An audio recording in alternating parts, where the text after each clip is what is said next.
some of you see a man with a shark head stuck in a cement mixer. I see great potentials. This is how you make a movie. So let's get going.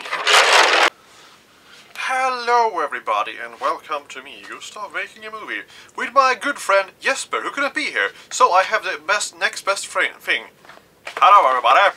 We are making movies together. That is our friendship thing to do. So you see, that is a very good way to get around certain obstacles in your filmmaking, which I've just illustrated, because I'm apparently working in a very different way, people have told me. So I'm gonna show you now how to make a movie almost by yourself, and sometimes with a paper puppet to replace people with. So let's get going!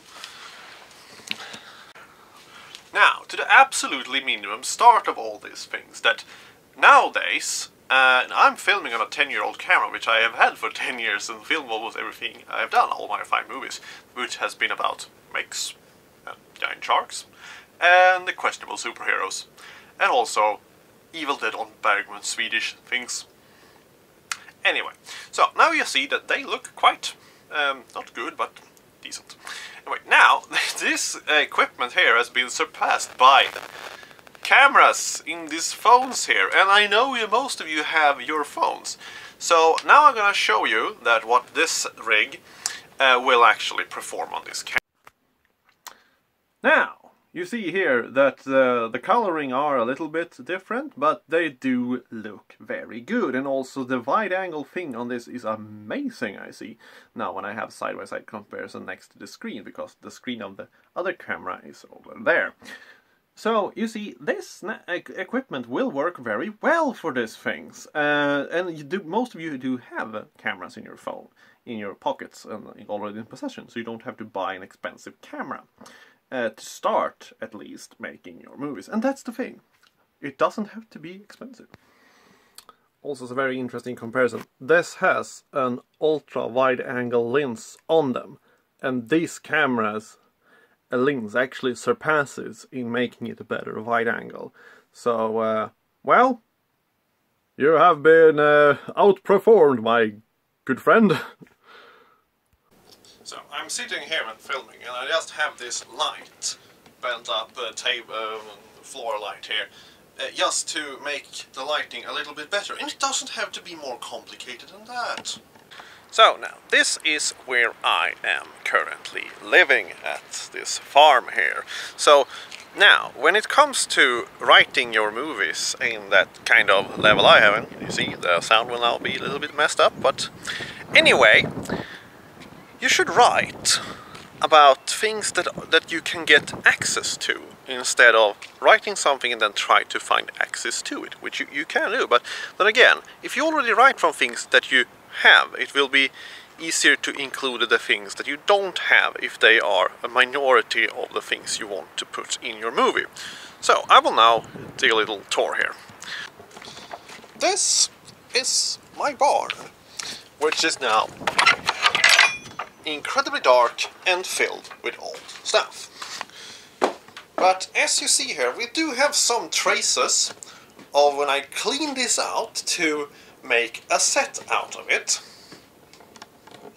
So you see, here was the kitchen from Root of Darkness when it was not filled with stuff, and you see we put up a lot of things on the walls there just to redecorate a little bit fast. So, Root of Darkness was filmed around here and was set in 1977, because I do have a lot of things from 1977 lying around from my dead grandparents' old house, boxes of things we haven't really sold off or something else. So I thought, like, let's use them.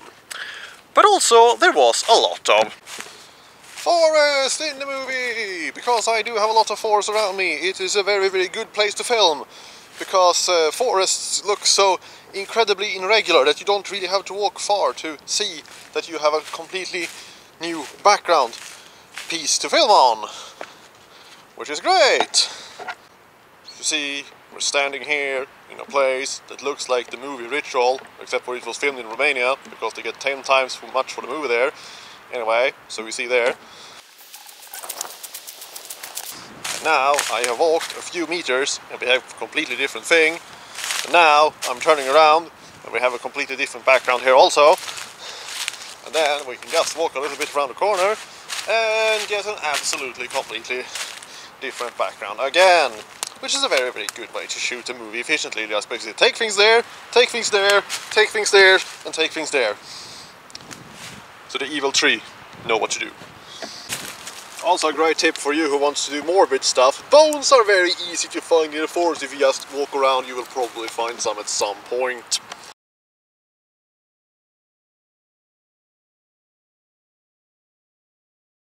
Daddy, I want to be the toilet paper when I grow up. And my son, you will be such a good paper when you grow up. Oh, the Birdman is gonna come and take us and make us into paper. What's that? Ah, what are they doing? Ah, no, nine. No, father, no. Ah, toilet paper. Toilet paper is pine trees. Toilet paper is on the pine trees. 9. Ah. Oh, look at this little branch. Should we make him into toilet paper? No, he's not pure and good enough to be that. We have other plans. No, not into the furnace. No, 9, nicht into the furnace, 9. Now you see this little introduction to how you can make things very easy and not spend a lot of money on it to make movies. So now to the essential part of the continuity of this. Yes! This is plot essential! 2 corpses and a shark head in a cement mixer that stopped working. See you in the next one, and if you have any questions, leave a comment on questions you have and I will answer them how I would solve that problem. So, bye.